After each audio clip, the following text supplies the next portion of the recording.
దేవుని నామానికి వందనాలు. అందరికీ ప్రైజ్ ది లార్డ్. అందరూ బాగున్నారా? వీడియోలు చూస్తూ ఉన్నారా?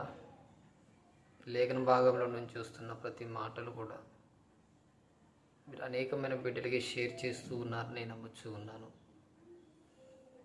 ప్రార్థన చేసుకుందాం, వాక్య భాగంలోకి వెళ్దాం. పరిశుద్ధుడా, దయగలిగిన తండ్రి, నీకు వందనాలు చెల్లిస్తూ ఉన్నాను ప్రభువా. పరిశుద్ధాత్మదేవా, అయ్యా ఈ సమయంలో ప్రభువా తండ్రి, నీ లేఖన భాగాలను చెప్పుకున్నట్టుకునైనా ప్రభువా, అయ్యా మమ్మల్ని అందరినీ ప్రభువా తండ్రి ప్రేమించి ఆశీర్వదించి ఈ దినమ నాయన ఈ సమయంలో చెప్పబడబోతున్న తండ్రి నీ లేఖన భాగంలో ఉన్న ప్రతి మాటలు కూడా ప్రభువా తండ్రి స్తోత్రం దేవా. పరిశుద్ధాత్మదేవ, ఈ బిడ్డలో నాయన యూట్యూబ్లో నాయన పరిచర్య వింటూ ఉన్న ఈ మాటలు వింటున్న ప్రతి ఒక్క బిడ్డని కూడా తండ్రి జ్ఞాపకం చేసుకోండి ప్రభువా. ఈ మాటలు విని విడిచిపెట్టేవారు కాకుండా ప్రభువా తండ్రి అవి పట్టుకొని ప్రతి ఒక్కరు కూడా ధ్యానించుకుంటున్నాను ప్రభువా. అనేకమైన బిడ్డలకి చాటి చెప్పి బిడ్డలుగా మీరు దయచేయమని అదేవిధంగా వాక్యం చెప్తున్నాను, జ్ఞాపకం చేసుకోండి. నీ ఆత్మతో నన్ను నింపి నాయన ప్రభువా. నీ బిడ్డలకి నాయన ప్రభువా తండ్రి ఏం తెలియపరచాలో నాలో మీరుండి మాట్లాడమని, మీరుండి మాత్రమే మాట్లాడండి ప్రభా. ఏ దుష్టుడు కూడా తను ఉంటకు వీల్లేదు ప్రభా. ఏసునామలు కాలి ఏసునామలు నడుచున్నాం తండ్రి. ఆమేన్ ఆమేన్. ప్రైజ్ లార్డ్ అమ్మా, ప్రైజ్ లార్డ్ అమ్మ. ద్వితీయోపదేశ కాండము 18వ అధ్యాయము 20వ వచనము.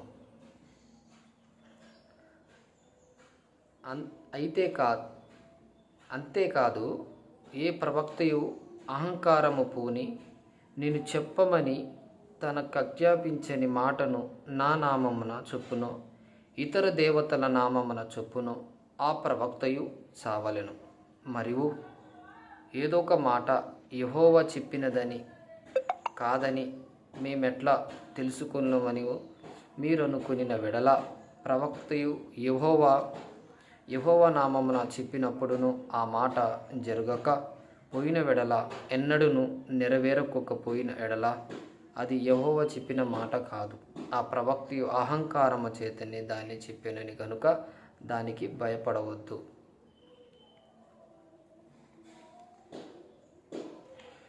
ఇక్కడ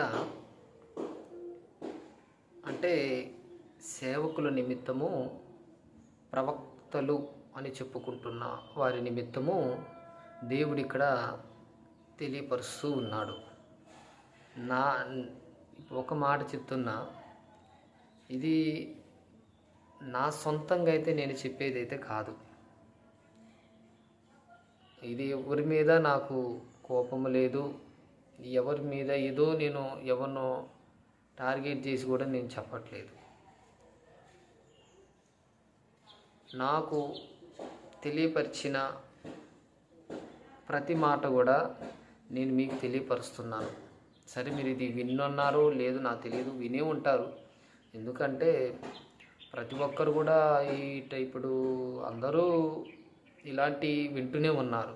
అబద్ధ ప్రవక్తల గురించి, ప్రవచనాల గురించి, భాషల గురించి, వీటన్ని గురించి తెలుస్తూనే ఉంది, మీరు వింటూనే ఉన్నారు.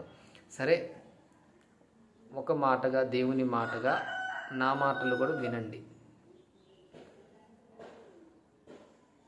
కొంతసేపు ఒక అర్ధగంట, ఒక 20 నిమిషాలు కేటాయించండి. నేను ఎవరిని అయితే దూషించి అయితే నేను మాట్లాడట్లేదు. నేను లేఖన భాగాన్ని బట్టే నేను మాట్లాడతాను. నాకు అవసరం లేదు, అలాంటి పరిచయం నాకు అవసరం లేదు. ఎవరిని దూసే అధికారం నాకు లేదు. ముఖ్యంగా సేవకులు నేను విమర్శించే అధికారం నాకు లేదు. నాకు అవసరం లేదు. అది వాళ్ళని తీర్పు తీర్చుటకు దేవుడు ఉన్నాడు. నేనెవరిని? నేను దేనికి పాత్రుని కాదు. నేను దేనికి అర్హత లేనివాడిని. నాకు అవసరమే లేదు. నేను చేసే సేవ ఏందో అంతే. ఒకరిని విమర్శించడానికి నేనైతే ఈ వీడియో చేయట్లేదు.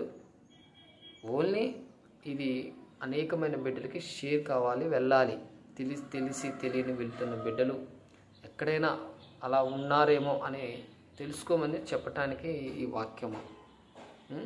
విన్నారు కదా? అంతేకాదు ఏ ప్రవక్తయు అహంకారము పూని నేను చెప్పమని తనకు ఆజ్ఞాపించని మాట నా నామమున చొప్పును. అంతేకాదు ఏ ప్రవక్తయు అహంకారము పూని అంటే సేవకులు అనుకుందాం. సేవకులు ఇప్పుడు ఆరాధన చేసే సమయంలో కానీ అదే ప్రవచించే సమయంలో కానీ సరే ఏ టైంలో బలిపీఠము ఎదుట ఉండి అదే కానీ సరే ఇంకెక్కడైనా వేరే చోట అయినా కానీ ఎక్కడైనా కానీ అంతేకాదు ఏ ప్రవక్తయు అంటే పురుషులు స్త్రీలు అందరున్నారు. ప్రవక్తయు అహంకారము పూని నేను చెప్పమని అహంకారం పూని అంటే ఒక పొగరుతో అనుకోవచ్చు. అంటే నా మాటే చెల్లబడాలి, నేనే చెప్పింది నిజము, దేవుడు నా హృదయంలో ఉండి మాట్లాడుతూ ఉన్నాడు అని అహంకారంతో పూని నేను వేరే వచనాలు నేను వేరే మాటలు నేను పలకను, నాకు అవసరం లేదు. పూని అహంకారము పూని అహంకారం అంటే వాళ్ళ హృదయంలో ఉన్న ఏదో ఒకటి చెప్పమని తనకు ఆజ్ఞాపించని మాట నా నామమున చొప్పును అంటే వాళ్ళకి అహంకారం చేత చెప్పిన మాట. అంటే ఎవరికి చెప్తున్నారంటే సేవకులు ఎదుట సంఘంలో వారి ఎదుట నిలిచి ఉన్న వారి ఎదుట ప్రవచనం కానీ సరే ప్రార్థన చేసినప్పుడు కానీ సరే ఇంకా వాళ్ళు ఎక్కడైనా కానీ వాళ్ళు తెలియపరిచినప్పుడు చొప్పున ఇతర దేవత నామమున చొప్పున అప్పుడు ఏమంటున్నా ఇతర దేవతల నామమున కానీ చొప్పున ఆ ప్రవక్తయులను చావలెను. ఇతర దేవతలను నా నామమున చొప్పున ఇతర దేవతల నామమున చొప్పున ఆ ప్రవక్తయును చావలెను. ఇక్కడ ఏమంటున్నాడు? చావలెను అంటే అబద్ధ ప్రవక్తలు జాగ్రత్తగా మరి చెప్పే మాట ప్రతిది కూడా మీరు గ్రహించి దేవుని మాట కాదా అని నీ ఎదుట నిలిచి ఉన్న ఒక విశ్వాసితో సరే అది వాళ్ళు విశ్వాసులే కావచ్చు అవిశ్వాసులే కావచ్చు నీ ఎదుటకు వచ్చినప్పుడు నువ్వు ఎలా ఆ ప్రవచనాన్ని ఎలా తెలియపరుస్తూ ఉన్నావు అని దేవుడు తెలియపరుస్తూ ఉన్నాడు సేవకులకు. మరియు ఏదో ఒక మాట యెహోవా చెప్పినదని అంటే నీ నోటి నుంచి వచ్చిన మాట దేవుడు నాతో చెప్పమని చెప్పిన మాటని నువ్వు చెప్పినవు అనుకో, అది దేవుడి మాట అయితే అది దేవుడు ఖచ్చితంగా అది నెరవేర్చబడుతుంది. దేవుని మాట కాకపోతే అది నెరవేర్చబడదు అని ఇక్కడ తెలియపరచబడుతున్నాడు. ఏదో ఒక మాట యెహోవా చెప్పినదని కాదని మేమెట్లా చెప్పినదని ఏదో ఒక మాట యెహోవా చెప్పినదని కాదని మేము ఎట్లా తెలుసుకొనగలమని మీరు అనుకుని ఎడల. అంటే ఈరోజు సేవకులు మరి వాళ్ళ ఇష్టానుసారంగా ప్రవచించే ప్రతి మాటలు కూడా దేవుడు వాళ్ళు చెప్పి ఉన్నారు. అది నెలే కావచ్చు, ఆ ప్రవచించిన తర్వాత ఒక నెలే కావచ్చు, ఒక వారమే కావచ్చు, అది ఒక నెలలే కావచ్చు, సంవత్సరమే కావచ్చు. అది జరగకపోతే ఇక్కడ నేను చెప్పట్లేదు, ఇక్కడ వాక్యమే చెప్తుంది కాదని మేము ఎట్లా తెలుసుకోగలము అంటే ఇక్కడ పైన అబద్ధ ప్రవక్తలు ఉన్నారు, కింద మరి వాళ్ళు చెప్పిన మాట అహంకం పూని అంటే వాళ్ళు వాళ్ళ ప్రేరణ బట్టి చెప్తున్న వాని గురించి అది మేము ఎలా తెలుసుకోవాలి అని చెప్తా ఉన్నారు. ఎవరు? విశ్వాసులు అడుగుతున్నారు. విశ్వాసులు కానీ అవిశ్వాసులు కానీ అడుగుతున్నారు. ఏదో ఒక మాట చెప్పినదని కాదని మేము ఎట్లా తెలుసుకొనగలమని మీరు అనుకుని వెడల ప్రవక్తయు యెహోవా నామమున చెప్పినప్పుడు ఆ మాట జరగకపోయిన ఎడల ఎన్నడూను నెరవేరకపోయిన ఎడల అది యెహోవా చెప్పిన మాట కాదు. అర్థమైంది కదా? నా సొంత మాటలైతే నాకు అవసరం లేదు, అందుట్లో ఉన్న మాటలే చెప్తున్నాం, వినండి. దానికి మీరు సేవకులే కాబట్టి సేవకులు వింటున్నారు, విశ్వాసులు వింటున్నారు, ఎవరు వింటున్నారు, అందరు వింటున్నారు కాబట్టి యెహోవా చెప్పిన మాట కాదు, నెరవేరకపోతే కాదు అని దేవుడు అక్కడ తెలియపరుస్తూ ఉన్నాడు. ఆ ప్రవక్త అహంకారము చేతనే దాన్ని చెప్పినట్ట కనుక దాన్ని భయపడవద్దు. ఎవరైనా మీరు చచ్చిపోతారు, మీకు ఆస్తి రాపోతుంది అంటే ఆస్తి రాపోతుందని సంతోషపడతారులే, భయపడబాకండి అంటే మీ ఇంట్లో మరణం ఉంది, మీ ఇంట్లో అపాయం రాబోతుంది, మీ ఇంట్లో అనేకమైన సమస్యలు, మీ ఇంట్లో గొడవలు జరగబోతున్నాయి, మీ ఇంట్లో ఇష్టానుసారంగా మరి ఎవరైనా ఇంకేదైనా మీ ఇంటిపైకి దాడి జరగబోతుంది, మీ గృహాలు పడబోతున్నాయి, భూకంపాలు రాబోతున్నాయి, మీ ఇల్లే పడిపోతుంది, ఇంకా ఇంకా మీ పిల్లగాళ్ళకి ఎవరికైనా హాని యాక్సిడెంట్ విషయంలో ఏదో ఒకటి వాళ్ళ అహంకారం పూని చెప్పినప్పుడు అది జరగకపోతే భయపడే అవసరమే లేదు అని దేవుడు అంటూ ఉన్నాడు. సరే, ఇప్పుడు ఈ లోకంలో ఎలా ఉన్నారో ఏమో సరే ప్రతి ఒక్కరు కూడా జ్ఞాపకం చేసుకోండి. కానీ ఒక మాట చెప్తున్నా, ఈ లోకంలో సేవ అనేది ఒక మాట చెప్తున్నా, సంఖ్యాకాండము 27 అధ్యాయము, సంఖ్యాకాండము 27 అధ్యాయము 18 ఒకసారి చూసుకుందాం. పక్కనే అందుకు యెహోవా మోషేతో ఇట్లా నేను నూను కుమారుడైన యెహోషువ ఆత్మను పొందినవాడు. ఎవరు? నూను కుమారుడైన యెహోషువ ఆత్మను పొందినవాడు.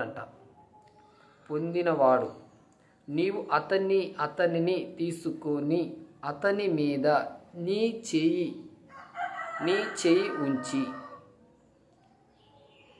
ఎవరిని ఇక్కడ ఏమంటున్నాడు? 18 అందుకు యెహోవా మోషేతో ఇట్లా నేను నూను కుమారుడైన యెహోషువ ఆత్మను పొందినవాడు. నీవు అతనిని తీసుకొని అతని మీద నీ చెయ్యి ఉంచి యాజకుడకు ఎలీజరును ఎదుటను సర్వ సమాజము ఎదుటను అతనిని నిలబెట్టి వారి కన్నుల ఎదుట అతనికి ఆజ్ఞ ఇమ్మని ఇశ్రాయేలు సర్వ సమాజం అతనికి మాట వినున్నట్లు అతని మీద నీ ఘనతలు కొంత ఉంచుము. ఏమంటున్నాడు మోషేతో దేవుడు ఇక్కడ? నూను కుమారుడైన అతని మీదంట అభిషేకం ఉన్నదంట. అతనికి సేవకి నియమించమంటున్నా, అంటే సేవకి వెళ్ళేటకు ఆయన్ని చేయి ఉంచి ప్రార్థించి అతనికి సేవకుడుగా గుర్తించమంటున్నాడు. ఎక్కడ గుర్తించమంటున్నాడు అంటే జనం మధ్యలో సేవకుడు గురించి ఇక్కడ ఏమంటున్నాడంటే కొంత ఉంచుము, అంటే సమాజం అతని మాట వినున్నట్లు, అంటే చేతులుంచి అండ్ ఆయన సేవ చేసి నూనుకు యెహోషువకు చేయించినప్పుడు ఆయన సేవ చేసేటప్పుడు ప్రతి చోట కూడా ఆయన మాట వినేటట్టు అతని మీద నీ ఘనతలు, అంటే ఎవరి ఘనత ఇక్కడ? మోషే నూను కుమారుడైన యాజకుడైన ఎలీజరు ఎదుట అతడు నిలవగా అతడు యెహోవా సన్నిధిని ఉరిమి తీర్పు వలన అతని కొరకు విచారింపవలెను. అతనితో కూడా ఇశ్రాయేలందరూ అనగా సర్వ సమాజమును అతని మాట చొప్పున తమ సమస్త కార్యములను జరుపుచుండవలెను. యెహోవా మోషేకు ఆజ్ఞాపించినట్లు అతడు చేసెను. అతడును యెహోషువకు తీసుకొని యాజకుడైన ఎలీజరును ఎదుటను సర్వ సమాజమును ఎదుటను అతను నిలబెట్టి అతని మీద తన చేతులుంచి యెహోవా మోషే ద్వారా ఆజ్ఞాపించినట్టు అతనికి ఆజ్ఞాపించెను. ఎలీజరు చేతులుంచి ప్రార్థన చేసి సేవకుడు పంపించారు. మరి ఈరోజు ఇక్కడ ఏమంటూ ఉన్నాడు? ఎవరి పిల్లగాళ్ళు ఇక్కడ? యాజకుడు. ఇక్కడ 18 మళ్ళీ చూద్దాం. అందుకు యెహోవా మోషేతో ఇట్లా నేను నూను కుమారుడైన యెహోషువ అతను ఆత్మ పొందిన. ఈరోజు సేవకులు ఎలా ఉన్నారు? ఇప్పుడు సేవ చేస్తూ ఉన్నారు. సరే, వాళ్ళపైన అభిషేకం లేకపోయినా, ప్రణాళిక లేకపోయినా వారు వెళ్ళి సేవ చేస్తూ, అంటే కొంతమంది ఏం చేస్తున్నారంటే నా పిల్లగాడు నా తర్వాత నా పిల్లగాడు సేవ చేయాలని అలా సేవకు నియమిస్తూ ఉన్నారు. అది ఒక్కసారి జ్ఞాపకం చేసుకోండి. అది ఎలా సాధ్యం అంటున్నాడు? అభిషేకం ఉందా? ఆత్మ ఉన్నదా? అసలు ప్రయాస ఉన్నదా? చేయాలన్న ఆసక్తి ఉన్నదా? నువ్వు మందిరంలో నల్లగొట్టబడ్డావా? ఎలా ఉన్నావు అసలు నువ్వు? ఆనాడు ఏలీ బిడ్డలు, మరి ఏలీ సేవకుడే కదా, యాజకుడే కదా, మరి ఏలీ బిడ్డలు మరి ఎందుకు నిలబెట్టుకోలేకపోయాడు? ఏలీ బిడ్డలు పాపంలో ఉన్నారు, పాపంలో ఉన్నారు, పాపంలో ఉన్నారు.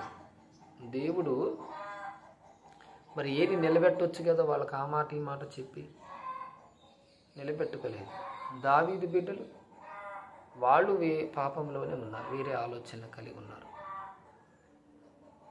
వాళ్ళు వ్యభిచారంలోనే ఉన్నారు. దావీదు బిడ్డలు వాళ్ళని అభిషేకించలేదే, ఏలీ బిడ్డల్ని అభిషేకించలేదే. వాళ్ళు మూర్ఖంగా ఉన్నారేంది? సేవకులు పిల్లగాళ్ళైనా కానీ, రాజుల పిల్లగాళ్ళైనా కానీ, మరి వాళ్ళు ఎందుకు అలా ఉన్నారు? మరి ఈరోజు తొందరపడి అభిషేకిస్తున్నావేమో, జాగ్రత్త, జాగ్రత్త. నా పిల్లగాళ్ళే ముందుకెళ్ళాలి, నా బిడ్డలే ముందుకెళ్ళాలి, నా తర్వాత వాళ్ళే కాదు. నీ ఎదుట నీ సంఘం ఉంది, చూసుకో. నీ ఎదుట నీ సంఘం ఉంది, అందుట్లో ప్రయాసపడే వాళ్ళు చాలామంది ఉన్నారు.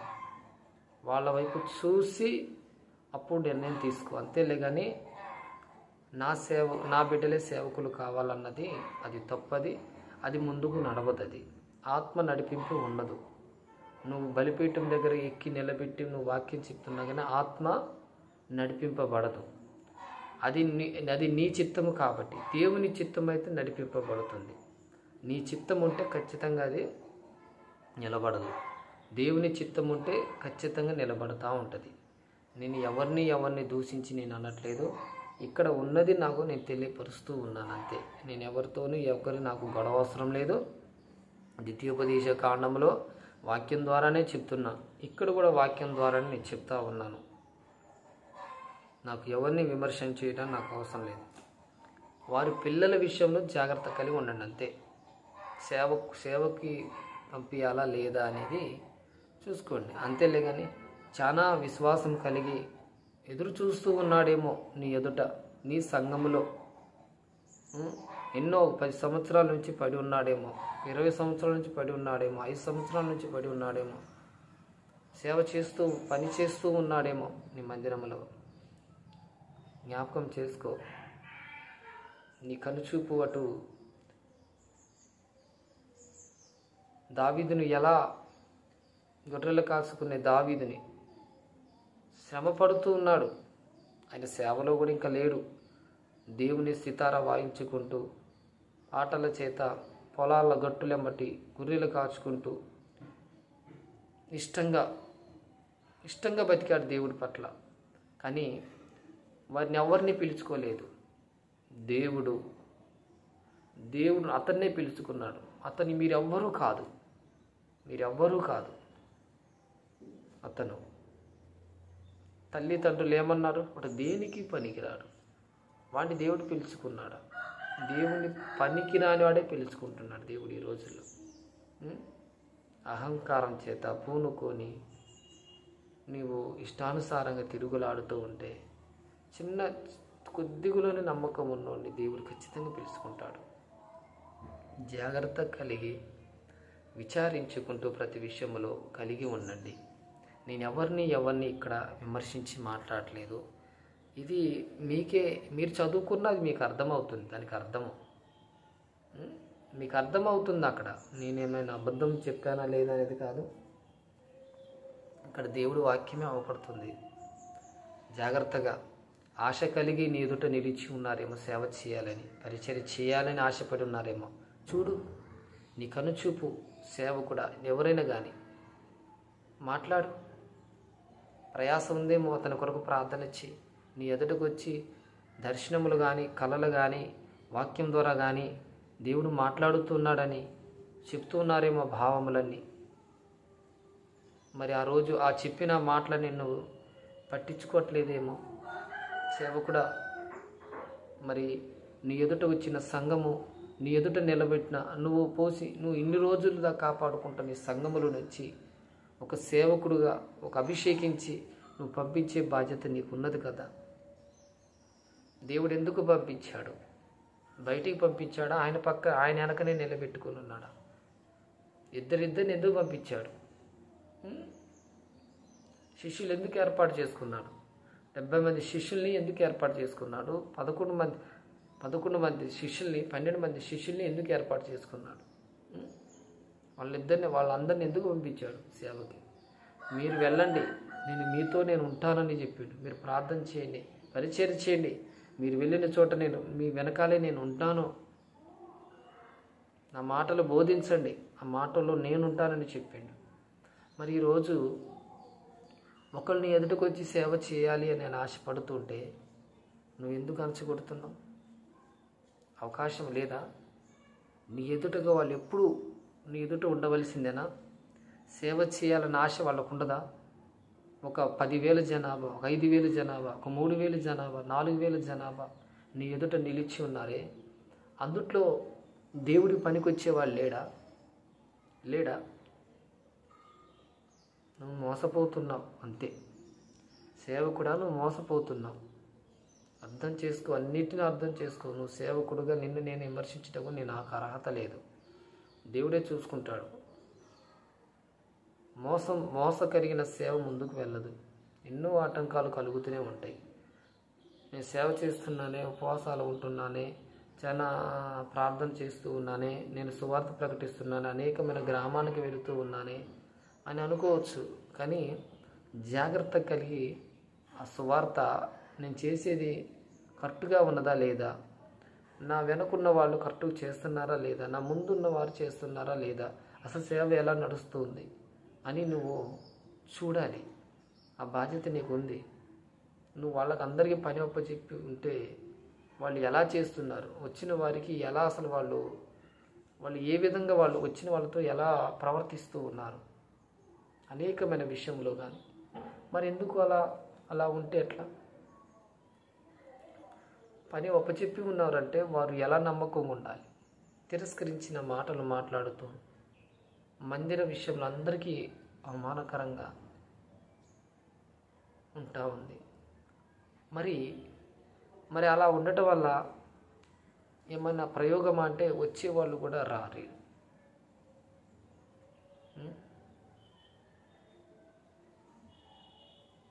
నీ బిడ్డలు ఎదగాలని అనుకుంటున్నావు కదా, నీ బిడ్డలు ఎదగాలని ముందుకు అడుగు వేస్తూ ఉంటే మరి ఇంకా వాళ్ళని నీ ఎదుట నిలబెట్టుకుంటట్లా నీ పిల్లలు ఎదుగుతా ఉన్నారంటే నువ్వు సంతోషపడాలి. కానీ నీ మనసులో ఈర్ష్య ఎందుకు వస్తుంది? అంటే నీ ఎదుట వాళ్ళు విస్తరింపబడకూడదులే, కానీ నీ బిడ్డలు విస్తరింపబడాలి, నీ బిడ్డలే చేయాలి. వింటున్నావా సేవకుడా? అది కాదు, నీ ఎదుట విశ్వాసులు ఉన్నారు, దేవుని బిడ్డలు ఉన్నారు నీ ఎదుట. వాళ్ళల్లో ఆసక్తి కలిగిన వారు ఎవరో తెలుసుకొని పరిచర్యకి వెళ్ళే అర్హత ఉన్నదా, వాళ్ళ దర్శనం ఏంది, అసలు వాళ్ళ వాక్యానుసారం ఉన్నారా, బైబిల్ ట్రైనింగ్ ఉన్నదా, బైబిల్ ట్రైనింగ్ చేయాలా వద్దా, ఏంది అనేది తెలుసుకోవాలి కదా.